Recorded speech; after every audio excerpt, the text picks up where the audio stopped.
ever meet someone who thinks the world is their personal express lane? Because that's exactly what I dealt with every single morning at a tiny corner coffee shop in downtown Ridgeport. Picture this, a tired line of half-asleep adults waiting for their first sip of sanity. And this one guy, sharp suit, smug walk, Bluetooth earpiece, just slides right past everyone with the fakest smile and an even faker excuse.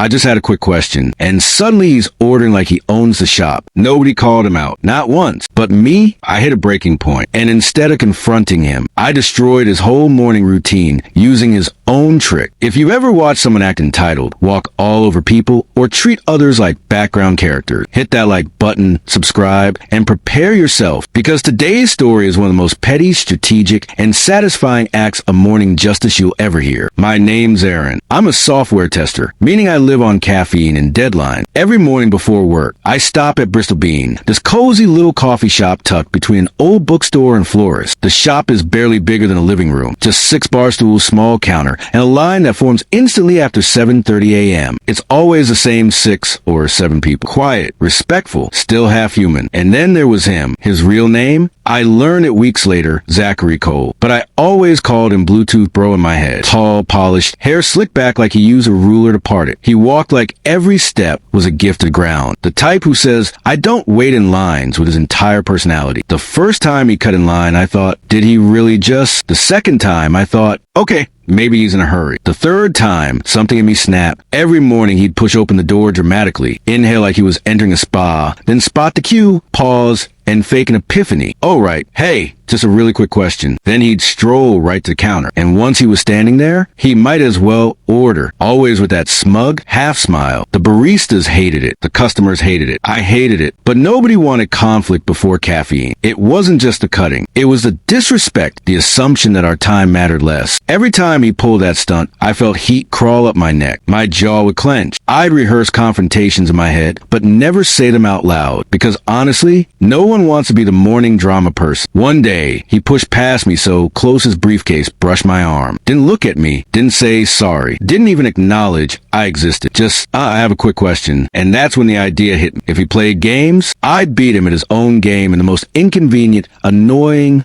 petty way possible. I studied his timing. He always arrived around 7:43 a.m. He always walked fast. He always used the same excuse. So the next morning when I saw him coming, I stepped out of line before he could make his move. My heart beat faster. My palms were weirdly sweaty, but I timed it perfectly. Just as he took his dramatic breath to cut, I swooped in front of him and reached the counter first. Hey, I just had a super quick question. He froze behind me like someone unplugged him. I turned to the barista. Could you explain the difference between a flat white and a quarter due? I always forget. She visibly tried not to laugh. I nodded thoughtfully, dragging it out, asking dumb follow-up. Zach stood behind me, stiff, irritated, and trapped. Then I ended with, oh, actually, never mind. I'll get back in line, and returned to my exact spot. He just stood there. He had no script, no excuse left. He actually stepped back into line. For the first time ever, he tried again. I was faster. Hey, can someone explain all your milk options? And I went through every single one. Oat, soy, almond, coconut, lactose-free, non-fat. I watched Zach's. I twitched like a glitching robot. Then, oh, never mind. I'll think about it. Back to line. He followed, silent, irritated. He didn't even try to cut, but he glared at me the whole time. I smiled back like the human equivalent of a seatbelt reminder beep. He cracked. I saw him open his mouth to do the quick question trick. I stepped out of line. He stepped back in. Defeated before he even started. That was the day I won. The cutting stopped permanently. He waits in line like everyone else. Hands in pockets. Eyes down. Quietly defeated by a stranger who weaponized coffee shop etiquette and obnoxious questions. And every now and then, when I see him sigh and shuffle forward like a normal human, I get that warm wave of silent satisfaction. Because some people only learn respect when you speak their language. The best moment? The morning he walked in, saw me, and immediately, instinctively, joined the back of the line without even trying to cut. I watched it happen. The entitlement drained out of him. No speech. No excuse. No dramatic fake question. Just acceptance. That's when I knew. Revenge complete. Funny how small acts of disrespect can ruin your whole day. But one well-aimed act of karma can restore your faith in humanity. We all deal with people like Zach, people who think rules don't apply to them. But sometimes you don't need to yell. You don't need a scene. You just need the right amount of petty strategy and patience. If this story made you laugh, smile, or want to try your own harmless revenge, hit that like button, subscribe,